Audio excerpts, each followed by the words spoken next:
हैं chapter 13 class 10 surface area and volume. तो यार पहले तो एक बात सुनो जरा, क्लास 9th में भी चैप्टर 13 यही था, सरफेस एरिया एंड वॉल्यूम्स। सब कुछ वो, ये केवल एक नई चीज ऐड कर दी है जिसका नाम है फ्रस्टम, वो सब देखेंगे। तो ऐसा क्या है कि ये चैप्टर हमको दोबारा से पढ़ाया जा रहा है, इसके पीछे लॉजिक क्या है एनसीईआरटी वालों का। तो क्लास 9th के और 10th के क्वेश्चंस में एक अंतर मिलेगा। 9th में जो भी क्वेश्चन थे उसमें नॉर्मली हमसे पूछा था volume of the cylinder, volume of the cone, या CSA of cone, TSA of cylinder, hemisphere. यहां पर क्या होगा, एक सॉलिड को मेल्ट करके दूसरा सॉलिड बनाया गया होगा तो भैया उसका वॉल्यूम क्या है, या एक सॉलिड के ऊपर दूसरे सॉलिड को माउंटेड कर दिया होगा कि एक क्यूब के ऊपर उन्होंने क्या किया, एक हेमिस्फीयर रख दिया, फिर कहेंगे भैया अब बताओ टीएसए क्या है। या क्यूब को, सॉलिड क्यूब को मेल्ट किया और मेल्ट करके उन्होंने बना दिया भैया एक क्यूब बना दिया, मान लो क्यूबॉइड को मेल्ट करके क्यूब बना दिया, या फिर किसी को भी मेल्ट करके कोई दूसरा सॉलिड बना दिया, फिर उसकी डायमेंशंस पूछेंगे। तो इस टाइप के क्वेश्चंस हम लोग करेंगे यहाँ पे, ठीक है जी। तो लेकिन मैं कैसे स्टार्ट करूंगा इस चैप्टर को, जितने भी सॉलिड्स हैं 3D में, क्योंकि ये पूरा चैप्टर 3D का है। कोई भी टीचर, कोई भी इसके जो भी सॉलिड्स है उसको व्हाइट बोर्ड पे तो समझा नहीं सकता, इसीलिए मैंने पहले से ही बना रखे, बच्चों को प्रैक्टिकली समझाएंगे, एक एक प्रूफ करेंगे। तो पहले तो ये जान लेते हैं यार, मैंने 2 बार वर्ड यूज किया, सॉलिड। सॉलिड क्या होता है? अरे यार सॉलिड कुछ नहीं होता है, सॉलिड एक ऐसी चीज होती है जो जगह को ऑक्यूपाई करती है, बस उसको सॉलिड बोलते हैं। कोई भी चीज है, अगर ये हमारा ये भैया ये पेन है, अगर इसको मैंने रखा, ये ऑक्यूपाई कर रहा है स्पेस को जो ऑक्यूपाई करता है वो हमारा सॉलिड होता है। तो इस चैप्टर में क्या क्या हम लोग पढ़ेंगे, ये इंट्रो पार्ट रहेगा चैप्टर 3 का। इसमें जितने भी सॉलिड्स हैं सबके इंट्रो पार्ट में उनके प्रूफ समझेंगे, सीएस से कहां से आया, टीएस से कहां से आया, क्यूबॉइड, हर किसी का। फिर उसके बाद एक्सरसाइज पर जाएंगे। क्यों? चैप्टर 9 क्लास 9 में सब कुछ पढ़ चुके हैं, ठीक है। तो क्या क्या पढ़ेंगे यार इसमें, क्यूब के बारे में पढ़ेंगे, क्यूबॉइड के बारे में पढ़ेंगे, और राइट सर्कुलर सिलेंडर। पहले तो आपको ये भी बताएंगे कि हमेशा क्यों बोला जाता है ये राइट सर्कुलर है, या राइट सर्कुलर सिलेंडर और नॉर्मल सिलेंडर में अंतर क्या होता है, वो भी हम लोग पढ़ेंगे, ठीक है। राइट सर्कुलर कोन के बारे में हम लोग पढ़ेंगे, और हम लोग स्फीयर के बारे में हम लोग पढ़ेंगे, हेमिस्फीयर के बारे में। इतना तो 9th में पढ़ा था यार। अब एक नई चीज ऐड होगी, फ्रस्टम, इसके बारे में अभी हम लोग पढ़ेंगे। तो इंट्रो पार्ट में क्या होगा, इन सभी के जो फॉर्मूलेज हैं वो कहां से आए हैं उस पर हम लोग डिस्कस करेंगे। तो सबसे पहले मैं उठाऊंगा क्यूबॉइड, फिर क्यूब, और इस तरीके से हम लोग आगे बढ़ते जाएंगे, ठीक है। तो अब मैं उठाने जा रहा हूं क्यूबॉइड को, और समझते हैं कि ये इसका जो वॉल्यूम होता है, इसका जो टीएस से होता है, इसका जो सीएस से होता है, वो कहां से आया, एक एक करके समझे वो प्यार से। तो सबसे पहले मैं जाता हूं क्यूबॉइड। अभी एक भी क्वेश्चन की उम्मीद मत करना, केवल और केवल कंसेप्ट समझेंगे हम लोग कि क्यूबॉइड का जो वॉल्यूम टीएस से वीएस से क्या होता है। तो जल्दी से क्यूबॉइड समझते हैं क्या होता है, ठीक है जी। अच्छा जी, तो पहले क्यूबॉइड बना दें यार, जिसमें लेंथ, ब्रेथ और हाइट होती है, तीनों चीजें होती हैं, ठीक है जी। और ये तीनों चीजें इक्वल नहीं होती, बस ये याद रखना, ये इक्वल नहीं होती, बस 2 साइड्स इक्वल हो सकती हैं, तीनों इक्वल नहीं होंगी। तो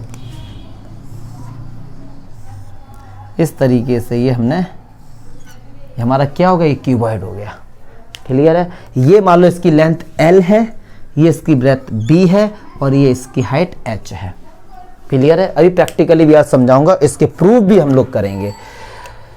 तो देखो जरा, तो जो इसका वॉल्यूम होता है वो क्या होता है, L into B into H, clear है। इसका जो TS से होता है वो होता है 2LB plus BH plus HL। इसका जो लैटरल सरफेस एरिया होता है वो होता है 2L plus B into H, जिसको हम लोग एरिया ऑफ 4 वॉल्स भी बोलते हैं, एरिया ऑफ 4 वॉल्स भी इसको बोलते हैं, क्लियर है। और क्या होता है इसमें, हाँ इसमें कहते हैं लेंथ ऑफ डायगोनल क्या होता है, इसके जो डायगोनल की लेंथ होती है रूट में L square plus B square plus H square, चमका रूट के अंदर होता है। अच्छा जी, इस पे जो फेस होते हैं वो 6 होते हैं, फेस इसमें कितने होते हैं, 6 होते हैं। अभी बताएंगे क्या सब चीजें होती हैं। वर्टेक्स कितने होते हैं इसमें, 8 होते हैं, जिसको हम लोग कॉर्नर्स भी बोलते हैं। एजेस कितनी होती हैं इसमें, 12 होती हैं, मतलब साइड्स। और नंबर ऑफ डायगोनल्स कितने होते हैं इसमें? 4 होते हैं। तो ये चीज़ें जो मैंने लिखी हैं ये केवल हो गई नंबर वाली बात कि सर ये सारी बातें अगर आपको याद है ठीक है, लेकिन आपको ये पता तो होना चाहिए ना कि यार ये कहाँ से आया, ये L into B into H कहाँ से आया। बात समझो, क्लियर है। और ये इसका TS से कहाँ से आया, ये LS से कहाँ से आया। अब बहुत से बच्चे सोच रहे होंगे कि सर इसमें CS से तो है ही नहीं, CS से की फुल फॉर्म क्या होती है? Curve surface area. क्या इसमें कहीं कर्व है? तो इसीलिए इसमें है लैटरल। लैटरल मीन्स क्या होता है? साइड्स, ठीक है। तो लैटरल सरफेस एरिया और लेंथ ऑफ डायगोनल का प्रूफ सब करेंगे, एक एक करके हम लोग प्रूफ करेंगे। अब सुनो, ये कीवर्ड एक्चुअली में आया कैसे, कीवर्ड आया कैसे? चलिए अच्छा मैं आपको कोशिश कर रहा हूं बताने की, इस तरीके से हम लोग समझेंगे।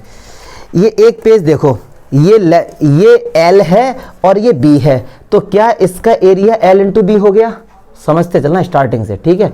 अच्छा, हमारे पास ये एक क्या है? रेक्टेंगल है, इसकी ये लेंथ L है और ये ब्रेथ B है, तो क्या इस रेक्टेंगल का एरिया L इंटू बी नहीं हो गया? अब इसी लेंथ और इसी ब्रेथ का, क्या बात है, बहुत बढ़िया। क्या किया बेचारा इसके साथ? भैया कोई दिखा दो यार, क्यों हंसी करा रहे हो यार? दिखाओ कोई अच्छी सी बुक है, ये वाली दो, कोई दिक्कत नहीं, कौन सा कुछ।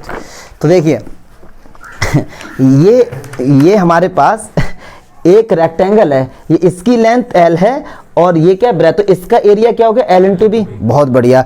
इसी शेप का मैं एक और रेक्टेंगल लेके आया, मैंने कहा अब दोनों का एरिया कितना हो गया? तो क्या आप मुझसे ये नहीं बोलेंगे?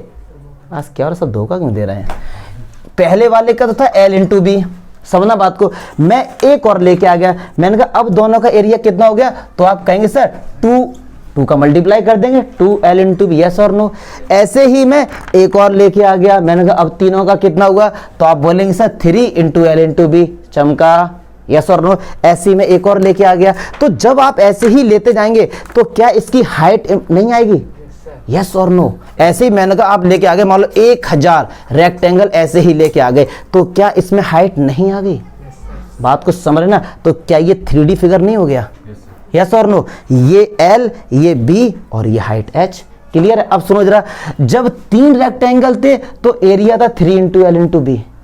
ऐसे ही मैं कहां तक लेकर गया? H तक लेकर गया। कितने लेकर गया? H तक। तो क्या H का मल्टीप्लाई नहीं हो जाएगा? यस और नो, यस और नो। जब 2 थे तो आपने कहा 2 इंटू L इंटू बी, मैंने कहा 3 है तो 3 इंटू L इंटू बी। ऐसे ही मैं इनको H हाइट तक लेकर गया, तो मान लो H होंगे ये, क्योंकि हर किसी की हाइट अगर मैं एक यूनिट मेजर कर लिया तो H यूनिट हो गया ना ये, तो H का मल्टीप्लाई कर देंगे। यस और नो। तो इसका वॉल्यूम तो आ गए यहाँ तक, क्लियर है। चलिए अच्छा जी, अब आता है TS से। अब यार वाला उठाओ जरा, जो ये मानसी लेकर आई थी, भले ही वो मैं यार इसका ये लगाओ जरा। हाँ, अब चलिए मैं आपको TS से का लोचा समझाता हूँ। चलो जल्दी लाओ। अब जब मैं इसका TS से समझाने जा रहा हूँ तो जो बच्चे जहाँ भी बैठे हुए हैं वो अपने जिस रूम में बैठे उस रूम को आप देखें जरा। अब सुनो, TS से का मतलब टोटल सरफेस एरिया। आप जिस रूम में बैठे उसमें 6 बॉल्स होंगी। देखो क्या, 1 एक बॉल, ये 2 3 4 और ये छत। यस और नो। मैंने कहा इनको भैया ये इस तरीके बंद कर दे, हमारा कीवर्ड बन गया। यस और नो। अच्छा, अब TS का मतलब का देसी तरीके से मैं पढ़ाता हूं और उसी तरीके से आप समझेंगे TS का मतलब क्या हुआ। वैसे मैथ्स की लैंग्वेज हटकर पढ़ेंगे। TS का मतलब ये हुआ कि वो एरिया बता दो कि जहां पे आप कलर कर सकते हो। ये दिमाग में लेकर चलो। मैंने कहा अगर आपसे क्वेश्चन में ये पूछा जाता ना TS बताओ, तो आप ये समझ लो आप एक पेंटर हैं और कहां कहां कलर आप कर सकते हो। तो देखो ये है, क्या आप कलर, आ जाना भैया, क्या आप कलर यहाँ पे कर सकते हैं? तो ये एक रेक्टेंगल होगा, इसका एरिया क्या होगा? L into B. यस और नो। इसका क्या हो गया? L into B. अगर सुनो, मैं हाँ पेन दो जरा मुझे, ये क्लियर करूँ ये चीज़ अच्छे से। अगर ये चीज़ L है, ठीक है, ये चीज़ B है और ये हाइट कितनी है? H है। क्लियर है, ये दिमाग में ले। जब ये H है तो ये भी H होगी, ये भी H होगी, इस तरफ होगी। चल बहुत बढ़िया। अब मैंने आपसे कहा कि इसका एरिया बताओ, इसका एरिया। तो ये देखो, ये L है और ये H है, पक्की बात है। तो इसका एरिया क्या मार्कर कौन ले गया? तो क्या इसका एरिया L इंटू H नहीं होगा? होगा नहीं होगा? पक्की बात है, क्योंकि देखो ये एल है और ये एच है, और जो दीवार इसके पीछे है उसका भी एरिया यही होगा। पक्की बात है, तो यहाँ टू लग गया। ठीक है जी, अब मैंने कहा इसका देखो एरिया, अभी इसका हुआ था, अब इसका देखो जरा एरिया, ये क्यों नहीं अलग हो रहा है, ये हो जाए यार। अब मैंने कहा आप इसका एरिया निकालो, अब मैंने कहा आप इसका एरिया निकालो, तो ये हमने क्या लेट किया, मान लो एल है, ये बी है, तो एल इंटू बी हो गया, तो एल इंटू बी, तो ये भी 2 बार होगा। तो देखो ऐसे ही 2l भी होता था, 2bh होता था और 2hl होता था। तो ऐसे ही इसका l भी हो गया, इसका bh होगा, इस वाले का क्या होगा, टॉप वाले का bh हो जाएगा, इसका क्या हो जाएगा, bh हो जाएगा, 2 होंगे। अब इन सबको ऐड कर दो, क्यों, हमको तो टोटल चाहिए। टोटल का मीनिंग क्या होता है कि जितनी भी बॉल्स हैं, जितने भी सरफेस है, हर किसी पे कलर कर दो, और हमको पता है वो सब के सब रेक्टेंगल हैं, तो यार इसको ऐड कर दो, LB plus BH plus HL, चमका, एरिया ऑफ 6 बॉल। क्लियर है। अच्छा, वो कहते हैं लेटरल सरफेस एरिया। लेटरल में क्या होता है, छत को और हम लोग बॉटम को छोड़ देते हैं, मतलब area of 4 balls, area of 4 ball. तो इसको हटा दो और बॉटम वाले को हटा दो, इन चारों का एरिया ऐड कर दो। ये फॉर्मूला बिल्कुल याद मत करना, बिल्कुल याद मत करना, क्योंकि हम लोग को जो सरफेस दिया जाएगा हम उसका रेक्टेंगल की तरह एरिया निकालेंगे, रट्टा मत मारना बिल्कुल भी। अब यार सबसे बड़ी बात आती है कि सर लेंथ ऑफ डायगोनल का फॉर्मूला कहां से आया।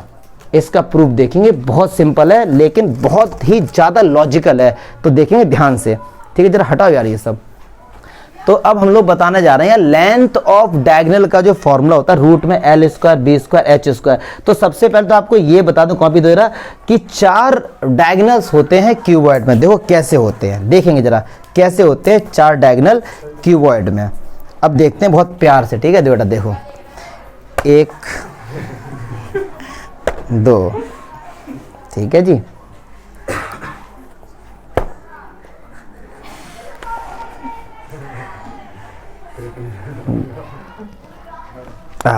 ठीक है जी, ये लपा के ले रहा है। चलिए अच्छा देखते हैं। अब सुनो, आप समझो, ये कीवर्ड समझो, एक फेस ये, एक फेस ये, एक फेस ये, 4 ये हो गए, 5 और एक ऊपर से। डायगोनल क्या होता है, मैंने कहा कि डायगोनल का मीनिंग है आप जिस रूम में बैठे हैं उस रूम में बड़े से बड़ा स्टिक कितनी बड़ी रख सकते हैं, मतलब बड़ी से बड़ी स्टिक जो होगी उसकी लेंथ क्या होगी, उसको डायगोनल बोलते हैं। अच्छा जी, अब मार्कर दो जरा मेरा। तो एक बात सुनो, 4 डायगोनल होते हैं, एक इस पॉइंट से लेके इस वाले तक, ये एक हो गया, एक डायगोनल ये हो गया। फिर क्या, इसके बॉटम से इसके टॉप पर 2 हो गए। यस और नो, फिर से समझो यार, पहले इन 2 को फोकस करो, तुम क्यों आ रहे हो, इन 2 को फोकस करो। अरे ये नाराज से लग रहा है, समझो यार बात को, क्योंकि ये तो मैं केवल देसी तरीका ना, तो देसी तरीके से हम लोग पढ़ते हैं, ठीक है। ये इसके बॉटम से इसके टॉप पर ये लेंथ सबसे ज्यादा बड़ी होगी, एक हो गया डायगोनल। फिर इसके टॉप से इसके बॉटम में 2 हो गए। सेम प्रोसेस यहां से करेंगे, इसके टॉप से ये और इसके टॉप से ये। तो लेंथ ऑफ डायगोनल अब निकालेंगे क्या होता है, लेकिन पहले तो ये जान लो कीवर्ड में कितने डायगोनल्स होते हैं, कितने होते हैं, 4। पक्की बात है, लो रखो, सबके पेन वापस कर देना।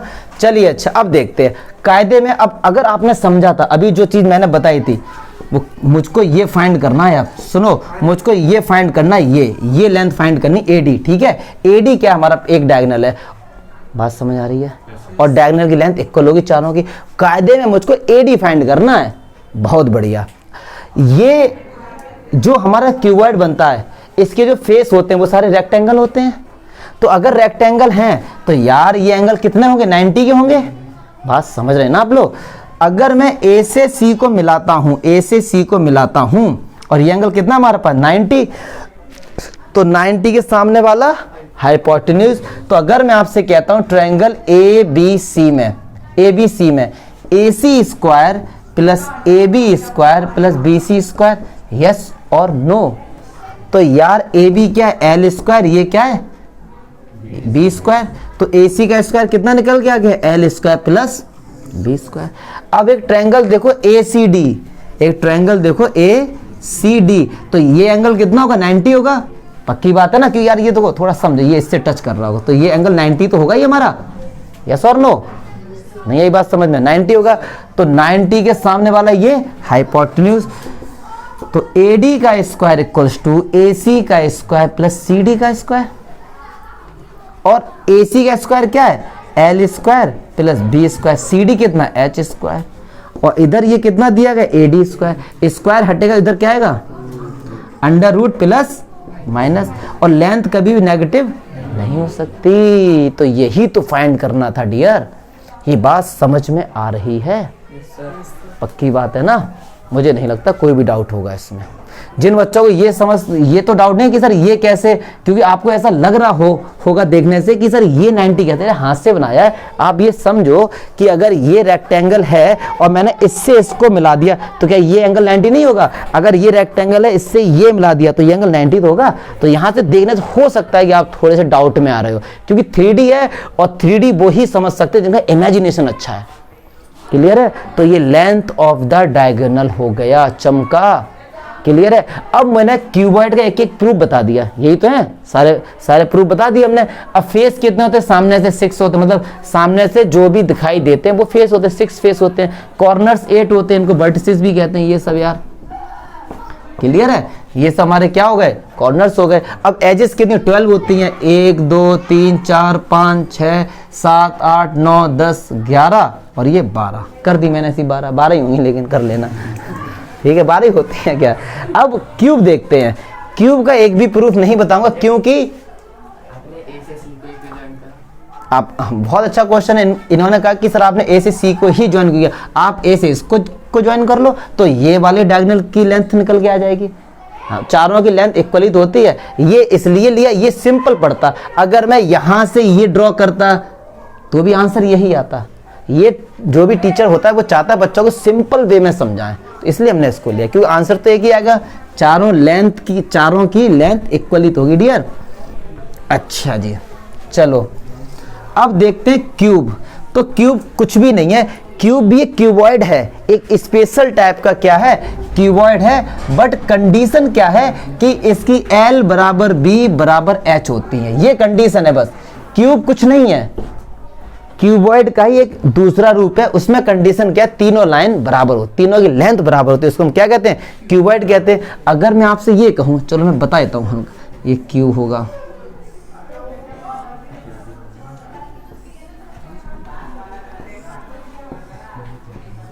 ये क्यूब है, ये L है, ये B है और ये H है, कुछ भी, ये B है, L ये है, ठीक। अब लेकिन ये तीनों बराबर, आप ये समझो कि ये क्यूब नहीं है, क्यूबॉइड है हमारे पास। तो मैंने कहा यार इसका वॉल्यूम क्या होगा? तो L into B into H, लेकिन तीनों हैं क्या आपस में?